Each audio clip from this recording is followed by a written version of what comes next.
Coloquei. Agora eu tenho que pôr o Goretz. Pronto. Vou pôr todo mundo em silêncio, tá? Daí Tá. vocês falam quando for a hora, menos a Tuane, né? Tá? Daí vocês falam quando for a hora, menos a Tuane, né? Funcionou. Eu acho só que quem tá no YouTube tem que sair, porque tá dando microfonia.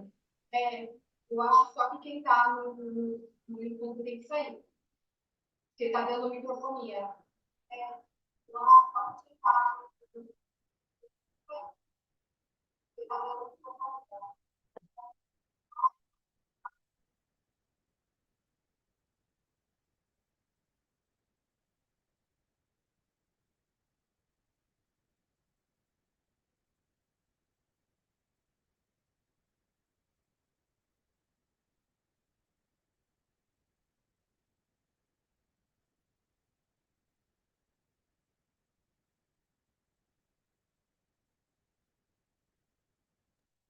Olá, pessoal, boa noite.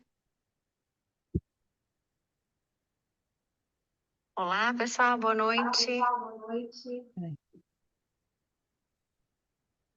Olá, pessoal. Boa noite.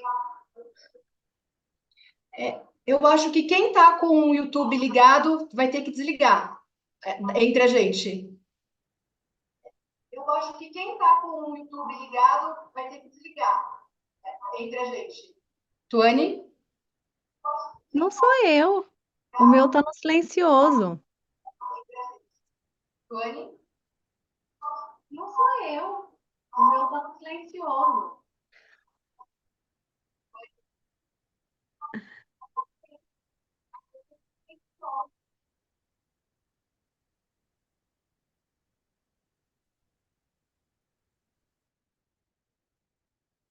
E agora? Tudo Olha, certo? agora parece que tá ok. Ok. É a primeira, né? Não, tá voltando. Tá ok. É a primeira, né? Não, tá voltando.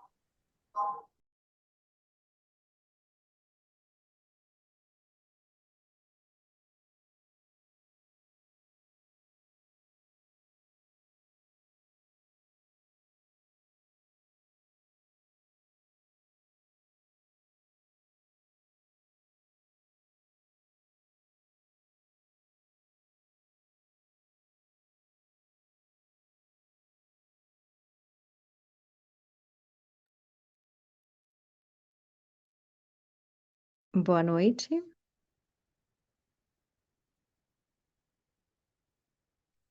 Mas eu acho que é quando você fala cá, não é não? Não, né? Tá tudo certo. Bem,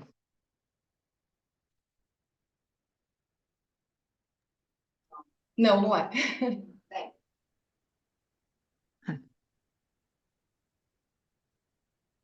Não, não é.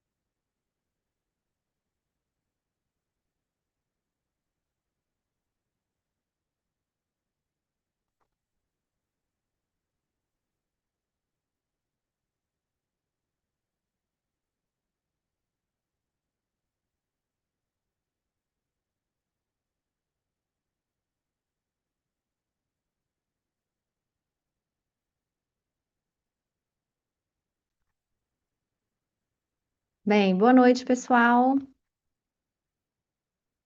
Nós estamos aqui iniciando a nossa série de lives. Eu sou Tuane Borges, do canal Falando Direito, Estou muito feliz de estar aqui hoje com essa turma maravilhosa, que são vários advogados especialistas em direito médico. Nós temos hoje uma convidada muito especial também, que é a doutora Rosa Amélia. E mais feliz ainda, porque esse ano de 2024 nós vamos fazer uma série de lives sobre direito médico. Vamos trazer vários assuntos aqui interessantes para vocês, médicos, estudantes da área, do direito, advogados especialistas também que gostam um pouco mais do tema. E para iniciar essa live, nós vamos falar um pouquinho do tema, né? Hoje o nosso tema é o impacto da perícia médica nos processos de erro médico. E nós sabemos, né, que recentemente o CNJ trouxe um posicionamento sobre a nomenclatura erro médico, porque essa expressão durante muito tempo ela foi estigmatizada, né? E ela acabava por trazer uma presunção de parcialidade contra a classe médica.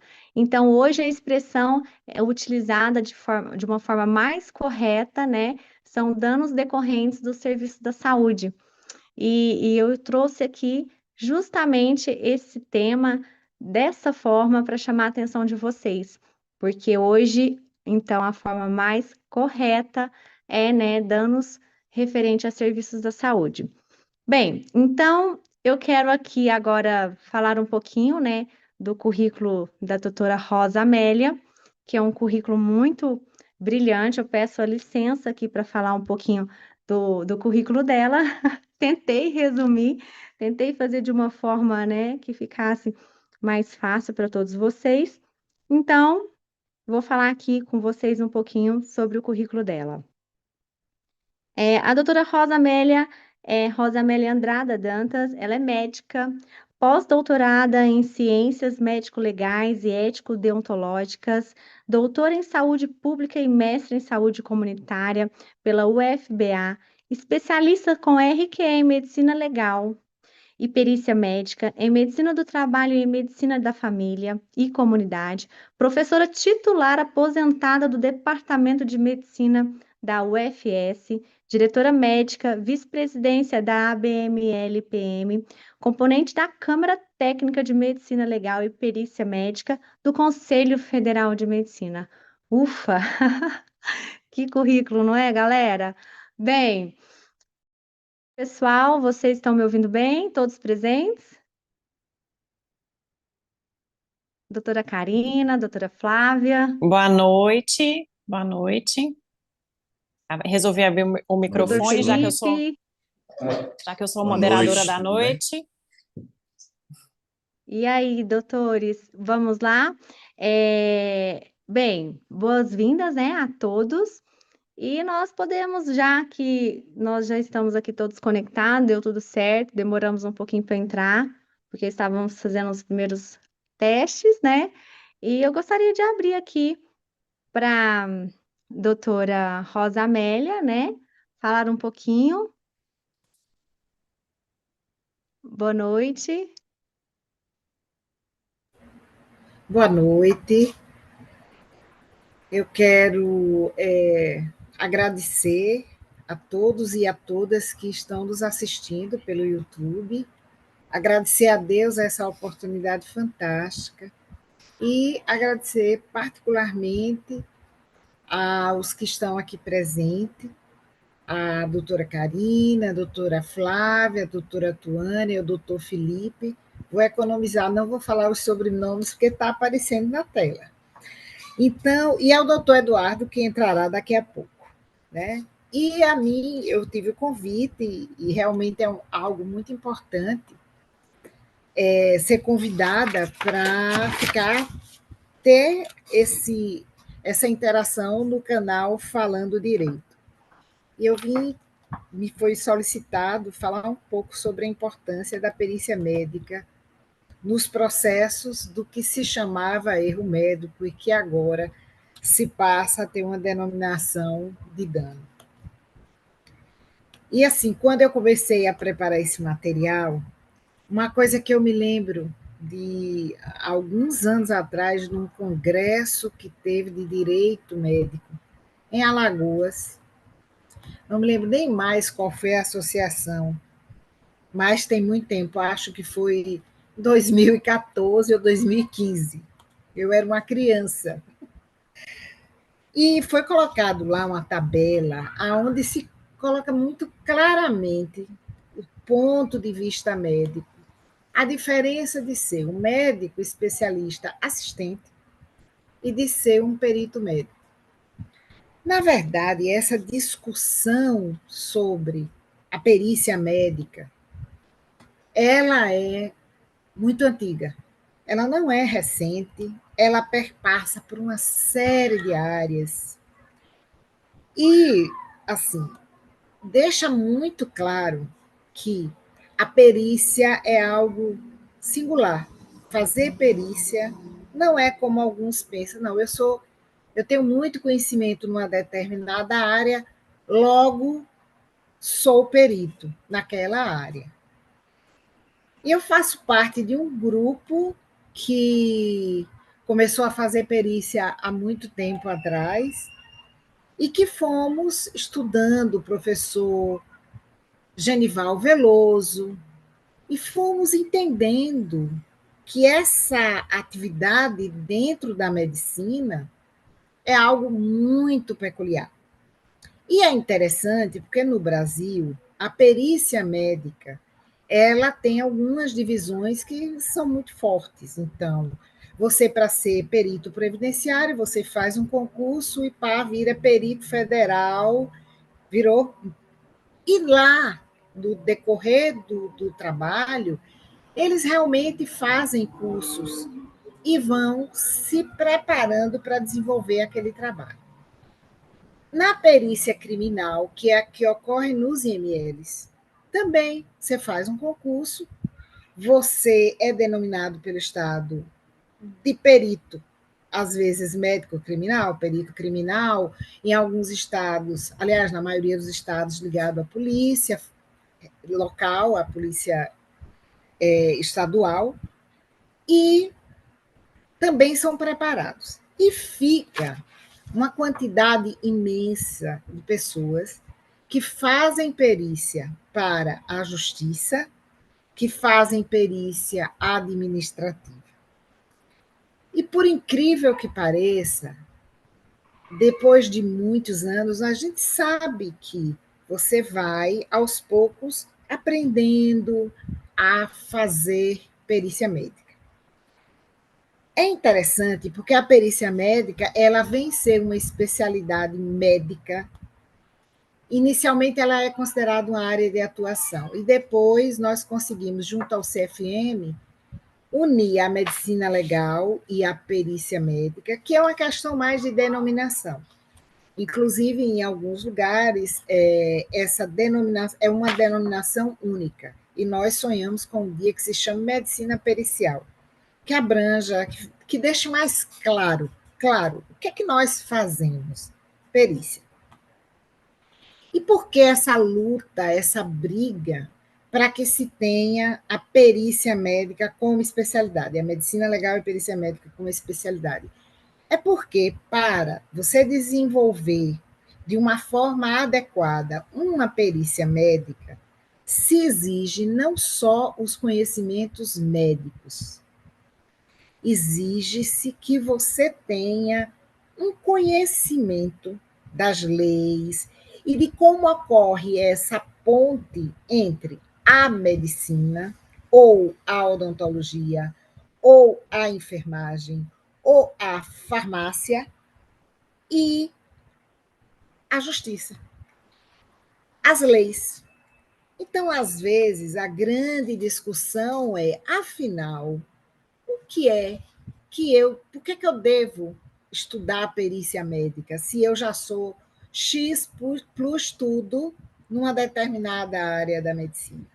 Porque é justamente aí, nesse estudar a perícia médica, nesse desenvolver esse conhecimento, que você vai ser habilitado, por exemplo, a elaborar um correto laudo médico pericial.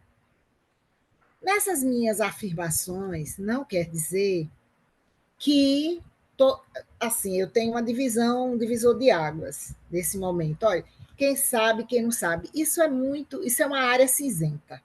Você tem pessoas que fazem perícia há 30, 40 anos. Então, sabem fazer um laudo médico pericial, se atualizaram, mas cada dia a gente tem mais ciência, até porque quem fala isso são os advogados, os juízes, da necessidade de avançarmos e aprofundarmos os conhecimentos nessa área para que elaboremos cada vez mais melhores laudos médicos periciais. O que é que implicação isso vai ter na área do direito médico e na discussão desse dano que, no caso da gente, a gente trabalha mais com o dano à pessoa. Eu utilizo o conceito de dano à pessoa, utilizado em Portugal, e não apenas o dano corporal, né, que envolve a parte mais pós-traumática, que tirou um braço, quebrou um dente, enfim, que é uma questão maior e que envolve uma série de outras áreas. Então, uma das questões fundamentais é estabelecer o que é isso. E é interessante que na lei, que é conhecida popularmente como a Lei do Ato Médico, todo mundo que está nesse canal já deve ter ouvido falar dessa lei, que dispõe sobre o exercício da medicina, e eu falo com muito mais tranquilidade sobre a medicina e o que ocorre nos hospitais do que sobre a odontologia, sobre a enfermagem, sobre todas as demais áreas, a psicologia, todas as demais áreas da saúde, porque como médica e com uma vivência dessa área, você fica mais atinente a falar sobre a parte médica. E é interessante que desde aí o legislador já teve o cuidado de pontuar a importância da questão da perícia médica, colocando que, se é perícia médica, tem que ser feita por médico, para que, por exemplo, não tenha o desvio de colocar assim, perícia de saúde, porque perícia de saúde não existe, né? É uma projeção que alguém pode fazer, e às vezes faz, porque eu já vi alguns, mas você não pericia dessa forma. Você pericia em cima de uma área determinada. E não só essa questão de fazer uma ponte, é importante também pensar que, do ponto de vista ético, essa área também tem tanta particularidade que não é à toa que o Código de Ética Médica tem um capítulo dedicado à auditoria e pesquisa e perícia, certo? Então, chamando a atenção por que essa importância. Então, a perícia médica vai ter a finalidade de verificar, diferente da avaliação de um assistente médico, numa área específica da medicina, cujo ponto central vai ser o diagnóstico e o tratamento. No caso de um perito médico, ele tem que ir além, inclusive diferenciando se trata de uma doença ou se é um dano. Essa área aí de diferenciar doença e dano é bem sutil. E, às vezes, aquele dano não é, na verdade, um dano, é uma consequência que você vai ter, que não é um dano. Você vai ter porque, do caso, a sua doença, as suas complicações, as suas características individuais vão levar a isso. Mas, assim, eu quero entrar numa área bem interessante, que, no caso, é a assistência médica nessa perícia médica, de você colocar como assistente técnico alguém que tenha habilitação, conhecimento, especialização nessa área. Qual vai ser a diferença? O que é que nós temos que o outro não tem, como diz o outro, né? O que é que eu tenho que ele não tem? ponto central é a preparação para a elaboração desse laudo. Então, vocês verificam que, às vezes, o laudo nem chega a contemplar o que está estabelecido no Conselho Nacional, pela determinação do Código Civil, e nem pelo Código de Processos, e nem pelo Código de Ética Médica. No Código de Ética Médica tem lá escrito o seguinte, que os médicos precisam acompanhar as resoluções do Conselho. E tem uma resolução do Conselho que estabelece o que deve estar contido no laudo médico pericial. E é interessante porque talvez as pessoas, às vezes, vão começar a fazer perícia e não tem nem a preocupação de estudar essas questões básicas. Enfim, é um documento médico, isso aqui é um documento médico. Tem que seguir tudo isso? Tem que seguir tudo isso. E por incrível que pareça, às vezes a gente ainda encontra laudo médico pericial que só vem a conclusão e a resposta aos quesitos. E aí se pergunta, afinal, está contemplado o que seja um laudo médico pericial? Por quê? Porque o laudo médico pericial, ele deve conter uma série de questões que vão desnudar para o juízo, assim como para as partes, tudo o que ocorreu. É a mão do juiz naquele processo.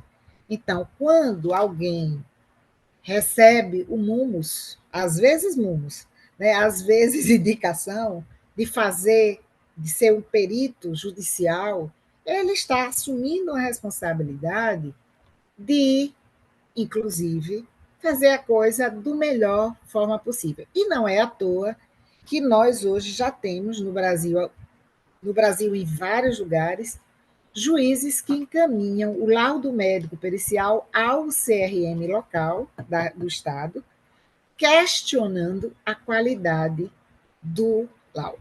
Claro que o CRM vai, na sua grande maioria das vezes, responder que cabe às partes discutirem o laudo.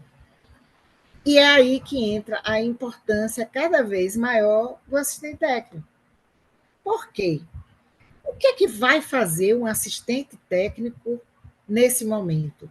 Ele vai contra-argumentar cientificamente, porque o laudo ele tem que contemplar a parte científica daquele momento. Então, vamos, por exemplo, pensar que é um caso de morte fetal, que geralmente, se mesmo que os pais não entrem, o Ministério Público entra, enfim, com esse questionamento, o que foi que aconteceu?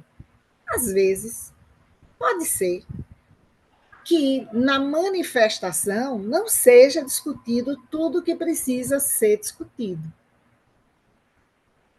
O questionamento é: o advogado sozinho pode fazer isso? Pode. Mas será que não é muito mais fácil quando ele tem a ajuda de alguém que estuda isso e vai dizer: oh, isso aqui tem um problema, não se pode afirmar isso, não se pode chegar nessa conclusão. Então, é mais ou menos isso que a gente vai ter. Porque tem uma particularidade na medicina, na área da saúde, porque isso envolve tudo que fala do humano.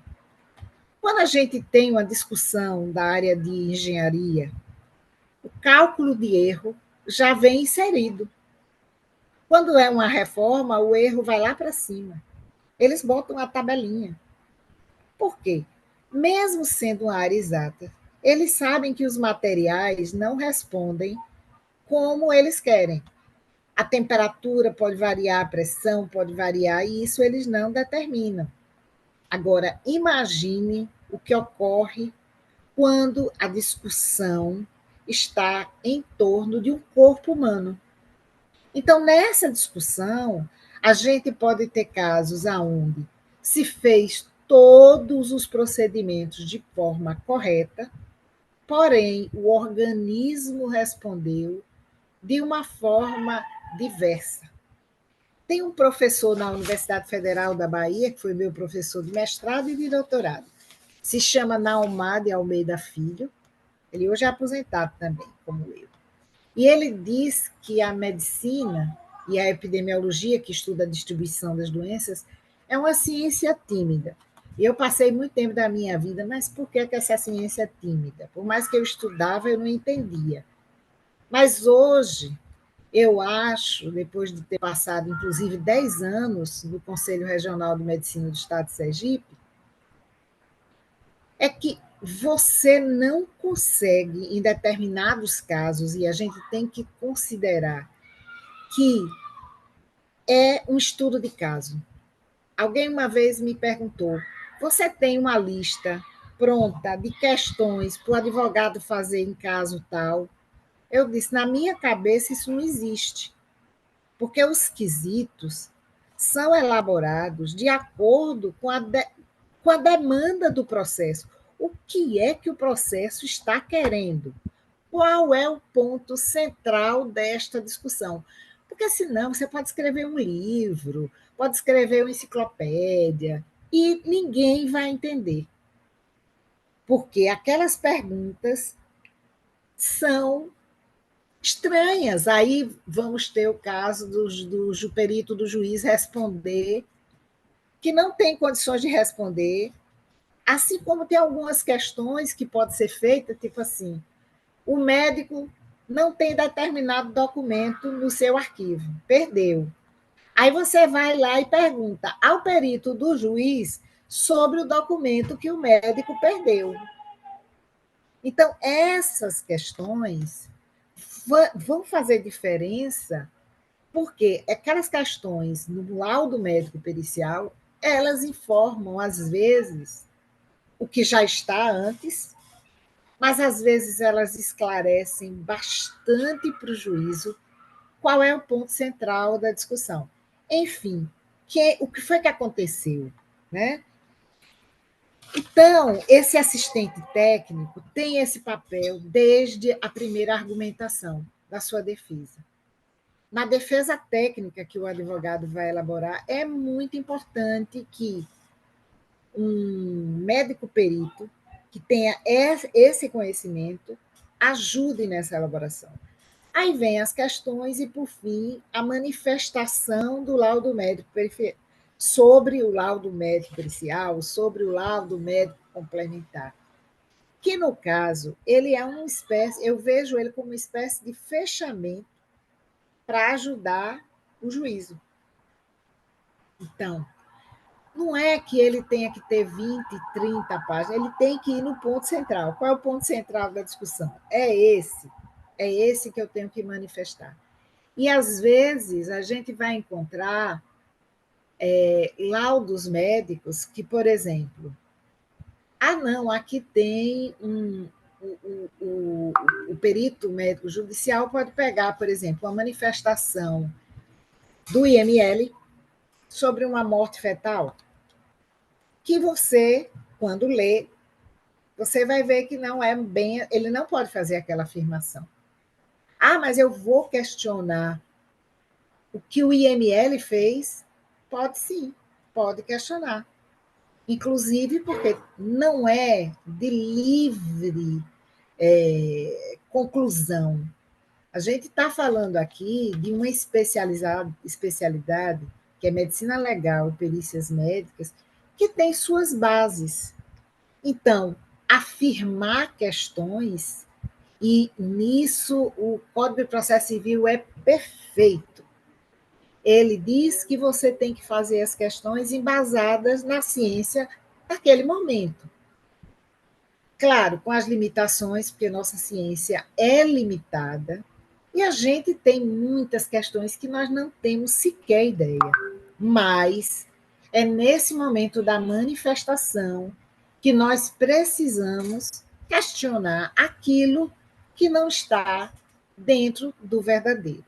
Então, por isso até que realmente, na maioria dos conselhos, os conselhos regionais de medicina se retorna ao juiz pedindo que peça às partes que se manifestam. Eu acho que eu já extrapolei os 15 minutos que me foi dado, né? E eu vou parar por aqui, porque nós vamos ter um debate, e eu acho que no debate fica mais fácil a gente dar maior contribuição. Muito obrigada. Perfeito, perfeito. Obrigada por essa visão geral, né, sobre a especialização da perícia médica, sua relevância. E agora eu queria que, como moderadora, abrir também para uma perspectiva jurídica, né? Por isso nós temos aqui uma banca, né, de advogados especialistas em direito médico. Eu gostaria de ouvir também a doutora Flávia Fidelis, né, nossa convidada também, para trazer essa perspectiva jurídica sobre o erro médico, a importância da perícia no processo legal. Boa noite, doutora Flávia. Boa noite a todos. É uma honra estar aqui hoje, participando dessa live, nesse assunto de extrema importância, que é o coração do processo, né, de responsabilidade civil. Doutora Rosa, muito obrigada pela sua didática maravilhosa, assim, perfeita, impecável, irretocável sobre perícia médica, sobre a importância, sobre a construção, né, do raciocínio dentro de um processo de erro médico. Alguma colocação minha aqui poderia ser até descartada, porque foi brilhante sua pontuação. Mas eu tenho alguns pontos, né, a acrescentar, já trabalhando com erro médico há quase 10 anos, e a gente está sempre na defesa do profissional da saúde, né, sempre desse lado, colocando nessa posição. Então, a gente tem algumas perspectivas, né, jurídicas sobre o erro médico, não pode ser mais, né, o dano que a gente entende, né, que eles decidiram agora que a gente não pode usar essa expressão, e a importância da perícia médica, né? Primeiro ponto, o juiz é leigo, o juiz não sabe nada de medicina, não sabe nada de odontologia, enfermagem, psicologia, ele não tem condição técnica de, às vezes, julgar, de julgar se houve ou não um dano, um ato danoso, né, uma negligência, uma imprudência, uma imperícia do ato médico ou do ato odontológico. Então, o fato do juiz ser leigo, o perito vem como os olhos do juiz, né? Ele precisa trazer para o juiz a visão técnica, mas ao mesmo tempo sem tantos argumentos técnicos que ele continua sem entender, né? Ele precisa trazer uma visão, uma escrita clara, objetiva do que aconteceu. O advogado também é leigo, e a gente vê, né, nas iniciais, que o advogado do paciente também não tem noção nenhuma do direito, da questão técnica, e um despreparo nesse sentido de entrar com o processo sem ter o embasamento técnico também. O paciente é leigo, e aí que eu já trago o desafio, né, que a gente tem nos processos de responsabilidade civil, que para mim é o ponto-chave, às vezes, desses aumentos de ação de erro médico, de pedidos de indenização, de dano moral, dano estético, enfim, é a confusão de erro com intercorrência. E ali é que a pessoa teve um dano, né? Ela teve uma consequência, o paciente teve uma consequência do ato médico, mas é uma intercorrência ou houve uma falha técnica? Então, esse talvez seja o nosso maior desafio dentro da defesa de um processo de responsabilidade civil médica, odontológica, que seja a questão de confusão do paciente, de erro e intercorrência, né?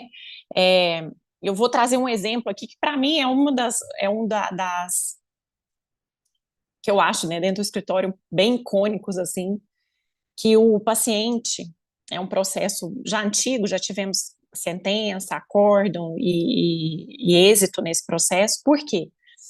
A paciente chegou com um quadro no pronto-socorro de infecção e com uma dor abdominal, enfim. E aí o clínico geral atendeu, né, no pronto-socorro, e ele fez alguns exames de sangue, fez um ultrassom, não identificou o apêndice da paciente, mas nos exames de sangue identificou que ela estava com uma infecção, podia ser uma apendicectomia, né? E aí, por isso, ele chamou o cirurgião do aparelho digestivo para poder fazer, porque o protocolo, 24 horas e tudo mais, de tirar o apêndice da paciente, né? Porque ela pode supurar e ela vir a óbito.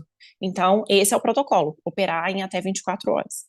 E aí, quando o médico foi fazer o procedimento, ele identificou, ele abriu o abdômen da paciente e não conseguia encontrar o apêndice, porque pode estar atrás das alças do intestino. Isso estava tudo no laudo, né? Eu tô falando assim, porque parece que eu sou formada em medicina, mas não sou, tá, gente? É só porque é muito processo em direito médico, muita medicina, e a gente acaba falando com uma certa naturalidade. E aí, não conseguiu encontrar, né? E ele viu que ela tinha uma cicatriz mais abaixo, que dava a entender que ela tinha tirado a vesícula, assim, né? E ele resolveu sair da cirurgia, sair do sítio cirúrgico, perguntar para o marido. Ela tirou a vesícula? Sim. Você sabe se quando ela tirou a vesícula, ela tirou o apêndice também? Ah, tirou também. Lembrei. E aí essa paciente tem uma série de intercorrências, teve fístulas e tudo mais, e ela processa o médico por ter operado ela sem necessidade, porque, olha a justificativa do advogado, ele não fez um raio-x para identificar o apêndice do paciente. Quem não sabe, raio-x não identifica apêndice, né? Raio-x vê os ossos. Então, isso era a argumentação na petição inicial. Ausência de raio-x. Né? Então, assim, o advogado da parte também é leigo, nós somos leigos, né? Porque quando o assistente técnico ou o próprio médico vai nos enviar um relatório dizendo o que aconteceu e às vezes manda literatura médica, né? Explicando o que aconteceu com aquela paciente, a gente também não sabe. E aí, outro ponto que eu acho, assim, extremamente importante trazer é que a perícia dentro do processo de responsabilidade civil, né, a atuação do perito, ele começa antes da perícia. Ele começa na defesa, né, ele deveria começar na inicial do paciente, porque o paciente, ao meu ver, tinha que ter também um embasamento técnico, mas ele começa na defesa. O assistente técnico é essencial numa equipe de defesa médica. Ele o trabalho do assistente técnico, para mim, dentro do meu escritório, ele é essencial, porque é na defesa que a gente vai começar a construir o raciocínio para elaborar bons quesitos, que é ele que também tem que elaborar, não sou eu, advogada, ele que tem que elaborar, para que esses quesitos construa um caminho para que o juiz entenda o que de fato aconteceu tecnicamente. Então, não, quando a gente vai falar de perícia médica, quando marca a perícia, quando é realizada a perícia, quando vem o laudo pericial, não. A gente tem que analisar antes um laudo técnico para elaborar defesa em contestação de médicos, dentistas e profissionais da saúde. Então, essa inteligência de construir um raciocínio para que o juiz entenda o que realmente aconteceu é muito importante. Esse raciocínio, esse caminho, né? Eu falo que a perícia é o coração do processo de responsabilidade civil. Ela é essencial. Não existe como um juiz dar uma decisão sem uma perícia. Não tem como. E aí, O perito, ele precisa ser especialista em perícia médica porque ele precisa saber os limites éticos e legais da atuação dele. O perito não pode dizer que o médico que está sendo processado foi negligente, imprudente ou imperito. Ele não pode dizer isso. O perito ele tem que responder os quesitos e concluir o seu laudo. Quantos laudos a gente pega sem conclusão nenhuma? Por quê?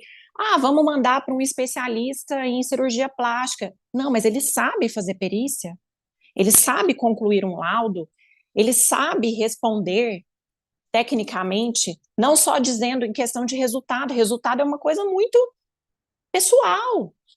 Tem um resultado na minha cabeça, na sua, do paciente, do advogado, do juiz. Então, qual que é a análise técnica? Ele usou todas as técnicas previstas em literatura, ele extrapolou o tempo de cirurgia, são pontos que devem ser perguntados numa perícia médica. Então, eu acho essa inteligência, né, essa construção, ela é essencial, ela demanda experiência, demanda estudos, demanda especialidade do advogado também, que eu preciso chamar a atenção disso. Direito médico é uma especialidade, né? Não dá para ser generalista nesse momento. A gente precisa de um especialista em direito médico, que tem noção de resolução, como a doutora Rosa disse.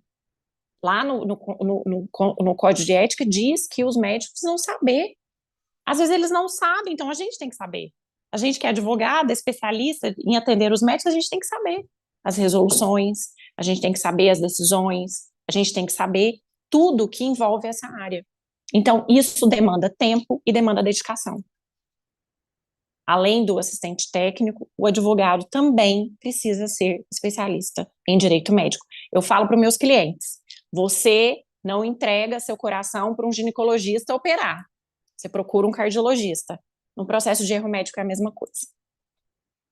E uma equipe de defesa médica envolve o advogado e o assistente técnico, que vai auxiliar nesse processo.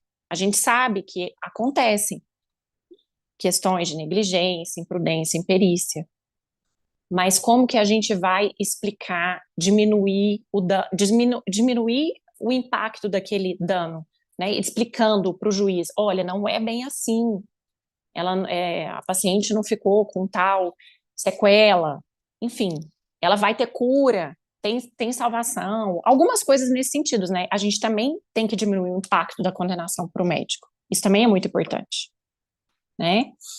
E a gente percebe que o assistente técnico é tão importante que a gente tem casos no escritório de o juiz adotar a manifestação do assistente técnico, ignorar o laudo e adotar a manifestação do assistente técnico, que foi tão bem fundamentada, tão bem explicada, que ele extrai dali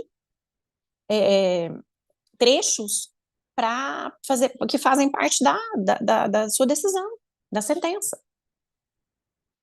Entende? Então, assim, se a gente for falar de impacto das decisões, né, das decisões judiciais, na jurisprudência, na prática, é isso.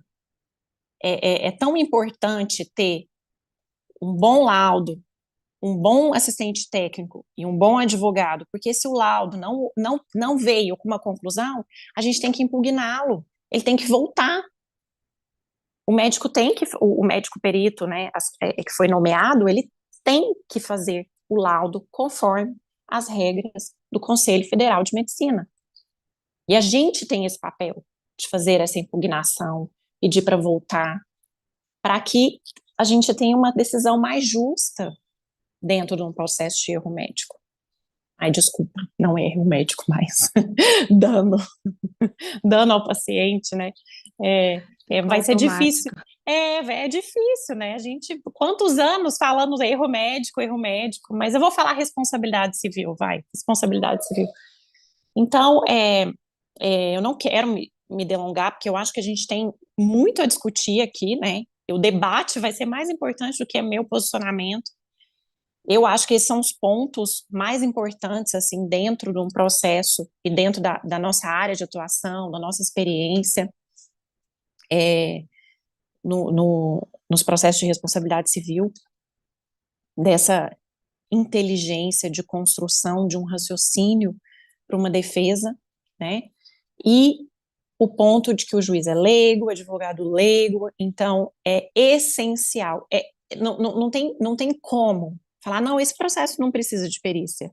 A gente tem umas estratégias aí, né? Não vou falar aqui, já abriu o jogo, tem umas estratégias aí, mas não existe processo de responsabilidade civil sem perícia. Esse é meu ponto de vista. Doutora Rosa, muito obrigada novamente por aceitar o nosso convite. A gente está abrindo hoje uma série de lives, né, sobre esse assunto, sobre esses assuntos, né, que envolvem o direito médico, a atuação do médico, não só em responsabilidade civil, mas vocês vão ver aí, vai ter muita novidade, muito assunto legal e interessante.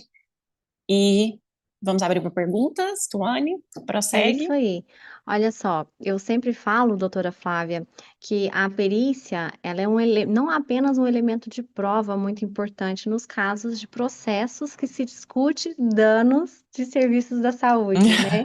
Mas ela também é uma ferramenta muito importante para uma decisão justa desses casos, né? E é Sim. com base realmente na prova pericial que o juiz aí, ele fundamenta as suas decisões, tentando seguir aí, né, a orientação de uma prova técnica, né? A gente sabe que o judiciário está caminhando para isso. Um barulhinho aqui, vocês estão escutando?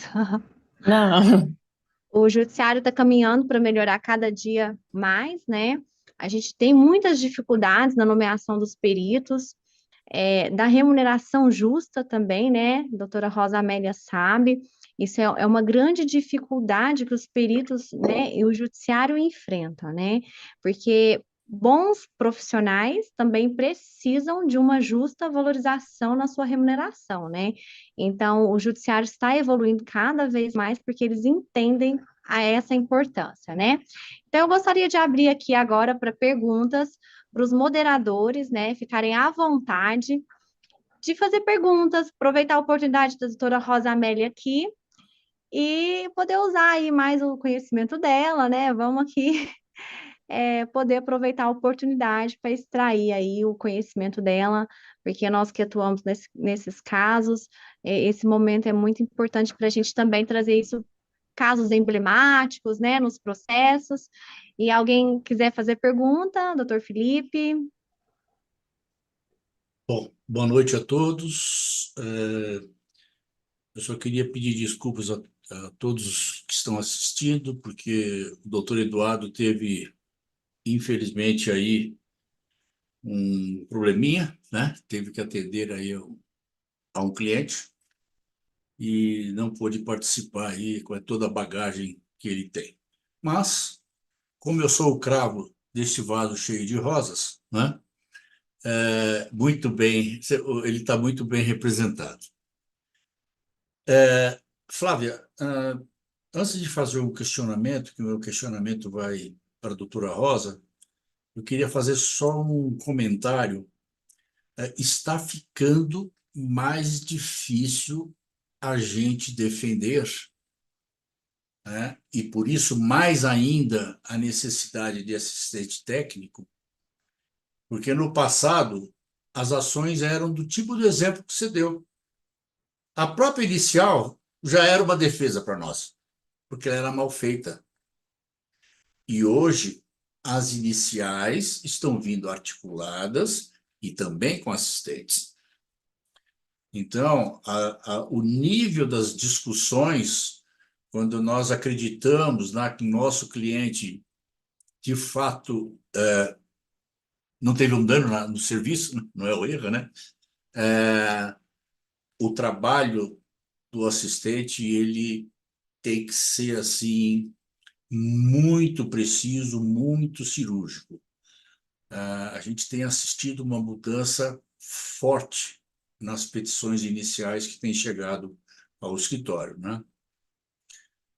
Doutora Rosa, a gente começou aqui ouvindo a senhora, A gente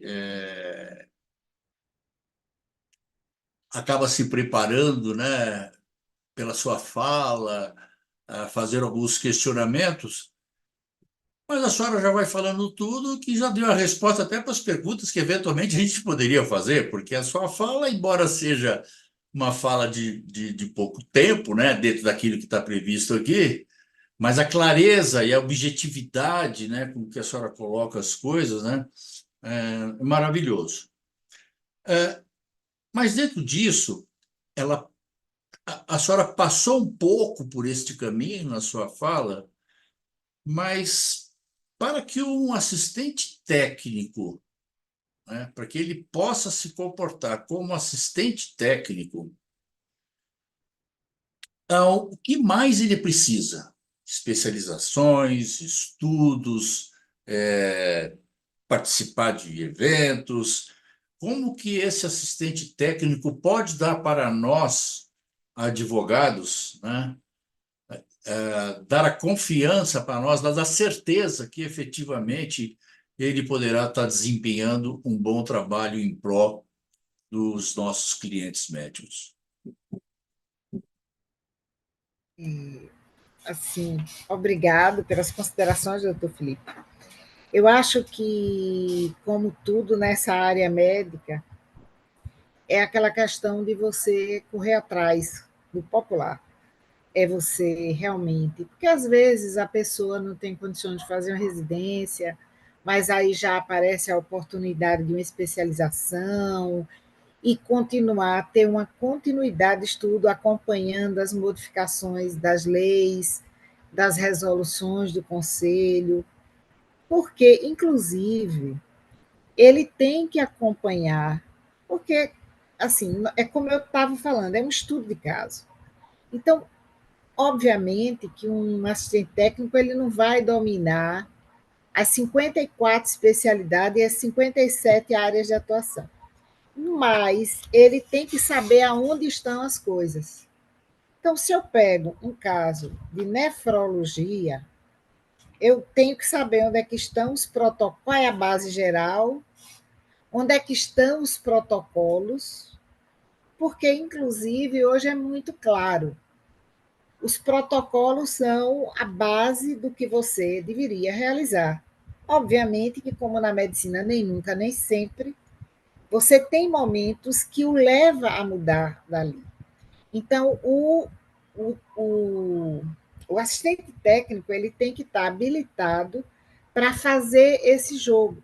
E até, às vezes, conversar com o médico, conversar com o odontólogo, com o fisioterapeuta, qualquer dos profissionais de saúde, o que foi que ocorreu que ele, ao invés de fazer X, fez Y. Naquele momento, o que foi que aconteceu? Você registrou, nós médicos temos um péssimo hábito de não registrar os ocorridos. Então, eu acho que esse é um dos pontos mais difíceis da defesa, na parte de tudo. Mas acho que, por exemplo, é aquela questão de você acompanhar. O perito é alguém, para você ser um bom perito, no meu entendimento, eu acho que você tem que ser aquela pessoa que vive procurando. Rapaz, isso aqui é assim mesmo? Será que não. Por que esse médico fez isso? O que estava acontecendo com ele? Porque, inclusive, eu acho que na discussão da responsabilidade médica fica muito em aberto por parte de todos, conselho, leis, que o médico é um ser humano, um trabalhador, que erra, que cansa. Então, assim, parece que é uma máquina fazendo um procedimento e que deu errado. E, na verdade, tem outros fatores que hoje em dia a gente, nas equações de avaliação pericial, ainda não incorpora. Então, eu acho que o perito ele tem que caminhar. Então, é atualização, é curso. Abro um parêntese para falar que a gente tem uma luta dentro da especialidade de colocar os colegas atualizados, nós temos revista. Às vezes, as pessoas não sabem usar o material todo que tem. Então, realmente, fica em aberto. Mas eu acho, inclusive, assim, tem até umas propagandas aí, que em 10 horas a pessoa vira o perito. Agora, deve ser com uma vara de condão, porque para ser tão rápido, né? Eu sou tão lenta, demorei tantos anos para aprender umas poucas coisas, que ainda falta aprender muito. Então, eu acho que é essa busca incessante, querendo melhorar seu laudo, porque para quem estiver nos assistindo, que estiver começando, ninguém passa, faça um laudo perfeito. Laudo médico pericial é fazer laudo médico pericial e querer melhorar, porque também, se você fizer um modelo e dizer, meu modelo é esse, não saio daqui, você também não evolui. Então, tem que ter o embate. Se o assistente técnico faz uma manifestação e o advogado não entendeu o que o assistente técnico quis expor, não dá certo, porque como é que o advogado vai atuar se ele nem entende o que é aquela manifestação, aqueles quesitos que querem? Se ele não entende, é difícil, porque uma questão que a doutora Flávia colocou, que é a questão da comunicação. O laudo não é para ser em Medicaid. Medicaid não existe. É uma invenção da nossa sociedade durante muito tempo que eu não vejo nenhum sentido. É para escrever as coisas em bom português. E o bom português todo mundo entende. Se você vai falar uma palavra nova, bota em parêntese o que é que significa, então na nota de rodapé. Porque é assim que o português pede. Nossa língua é riquíssima e é muito explícita. Então, a justificativa de se colocar um laudo que ninguém entenda é porque não é um bom laudo. O bom laudo, inclusive, é uma questão do conselho que já está colocado. Você tem que fazer de forma legível e que as pessoas entendam. Então, assim, essa questão agora é uma questão de aprimoramento. Quando a doutora Flávia fala 10 anos trabalhando, é mais ou menos isso mesmo. A gente vai, pega os conhecimentos teóricos, mas a prática tem o poder da reflexão e do avanço. Os grandes educadores do mundo sempre falaram isso, e há muito tempo. Então, é você pegar esse conteúdo teórico, por exemplo, direito médico, pega o conteúdo teórico do direito médico e vá para a prática. Aí você vai ver que tem uma ponta que não encaixa. Aí você vai resolver a ponta. E tem um pedaço que não encaixa. E isso é que faz o avanço de uma área de conhecimento. Né? Não sei se consegui explicar. Obrigado, obrigado. A resposta já é uma palestra.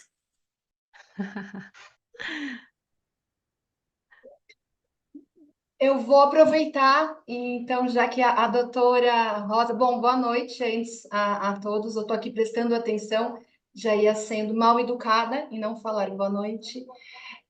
Mas eu gostaria, doutora, aproveitando esse tópico que falou do nefrologista, eu vou entrar aqui um pouquinho na cirurgia plástica. É muito comum na nossa área do direito médico a opinião afirmativa, no sentido de que para se fazer tanto perícia quanto uma assistência técnica na matéria plástica, ou pode ser qualquer outra, tem que prevalecer, tem que ser um perito e um assistente especializado na cirurgia plástica. Qual é teu entendimento em relação a isso?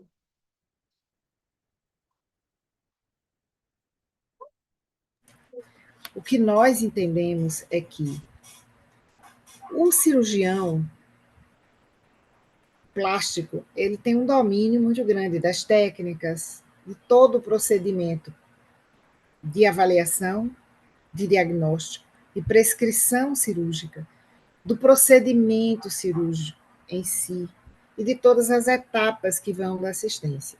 Nem sempre esse cirurgião plástico é um perito para trazer aos autos a contribuição da discussão de dano e da discussão de nexo. Por quê? Nem tudo será dano. Tem muitas questões que serão consequências para quando a gente diz dano, do ponto de vista do conceito de dano, eu causei um dano a alguém, mas eu tenho que ver o estado anterior.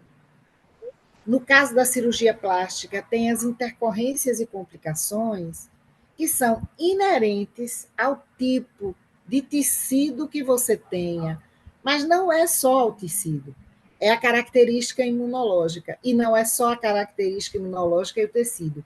Tem um impacto da sua imagem, que é estudado pela psiquiatria e pela psicologia, que interfere diretamente nos processos plásticos. Eu crio uma imagem de como eu vou ser e eu quero aquela imagem. Às vezes o problema está aí, às vezes o problema foi que você fez uma sutura e essa sutura gerou um queloide. Então, essas questões ficam, eu acho que mais bem colocadas quando é um especialista em medicina legal e perícia médica, colocando aquela questão. Ele é que vai ter a condição melhor de discutir justamente a lei, os limites, o que é que eu posso afirmar, o que é que eu não posso afirmar, o que é que eu não posso, do ponto de vista do que é um nexo, estabelecer. Então, assim, agora, se for um cirurgião plástico que tenha também o curso de perícia e que faça, aí é o padrão ouro estrelar. Ou seja, é alguém que vai fazer uma superprodução. Tem algumas pessoas que têm alguns tipos de procedimento pericial que é tão especializado, como é o caso, alguns casos de oftalmologia, que você pode sim, inclusive, pedir uma perícia auxiliar, porque nem todo perito tem o equipamento da oftalmologia e quem tem e nem sempre sabe usar. Recomendar a perícia complementar, recomendar um assistente técnico complementar, assim como tem o perito médico, pode ter um assistente técnico complementar para aquela área específica, que vai acontecer futuramente, por exemplo, no caso das cirurgias robóticas. Você vai ter um grau de especialização maior, então vai ter questões que será um engenheiro e não, quer dizer, você vai ter o médico, perito, mas vai precisar de um engenheiro para determinadas questões de aparelho. E isso eu não tenho conhecimento de um caso desse, mas possivelmente daqui a 20 anos, quando se torna popular, que todo mundo tiver com seus equipamentos, a gente vai ter sim essa perspectiva.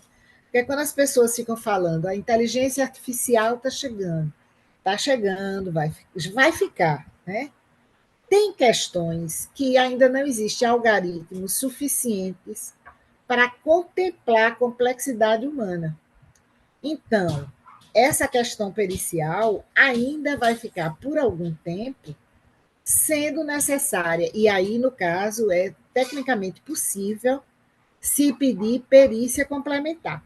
E aí, realmente, assim, agora, cabe ao perito e ao assistente técnico dizer assim: olha, esse caso eu não dou conta. Então, vamos procurar alguém, porque assim, estava se falando da especialidade. Às vezes, o perito diz: ó, não tenho condições.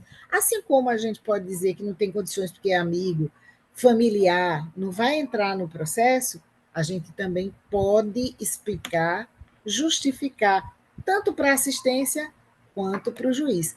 Depende da argumentação que você usa para o juiz.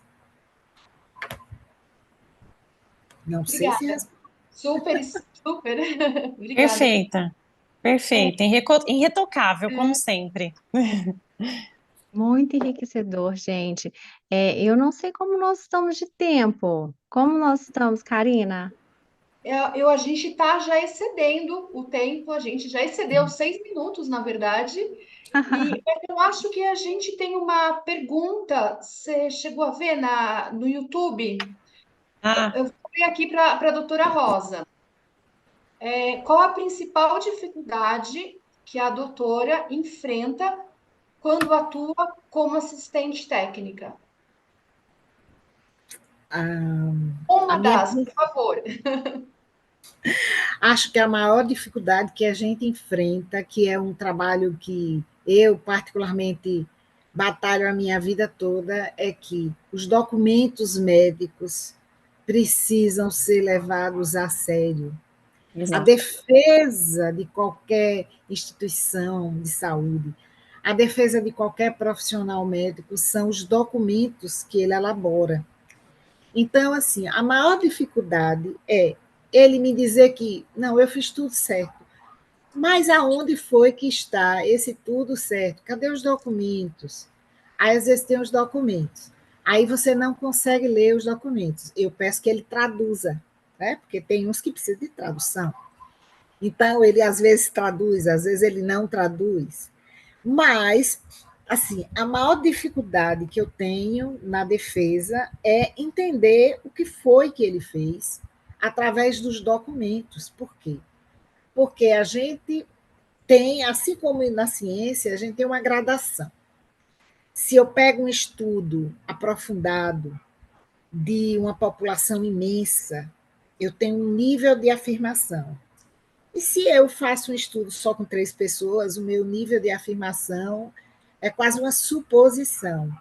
Se eu pego, faço uma defesa com todos os documentos, mostrando ao juiz, olha, ele foi por aqui, por aqui, por aqui, isso daqui ele tinha direito a fazer, porque na medicina nós temos o direito de, em muitas situações, tomar uma decisão Pelo uníssona paciente. pelo paciente. Olha, eu achei assim, eu não tenho. E outra coisa, se não tiver um protocolo dizendo que aquilo é proibido, aquilo tem que ser aceito. Aquilo não é um erro. Porque a gente tem muito buraco na medicina, em todas as áreas. E aí, a maior dificuldade real, mas é a maior dificuldade mesmo, é essa. E isso não é só agora que eu sou assistente técnico nessa área, mas assim, desde quando eu passei 10 anos num Conselho Regional de Medicina e 5 no Conselho Federal de Medicina. O maior problema até hoje, e aí a gente investe, daqui a alguns dias eu vou estar dando um curso aqui no Conselho Regional de Medicina de Ó, Sergipe, e não é o primeiro, já é o enésimo. Gente, preencha adequadamente os documentos. Preencha, preencha, preencha. O que é que tem que ter? Leva uma cola para ver se aprende. Né? Porque pode esquecer. Tem uma cola no lugar e replica. Mas, assim, a maior dificuldade é essa. As outras, por exemplo, de você fazer a defesa e o advogado dizer não entendi. É uma habilidade que a gente tem que desenvolver escrevendo para todos. Todo mundo tem que entender o que um assistente técnico, mesma coisa o perito. Nós temos que escrever documentos que transitem por leigos.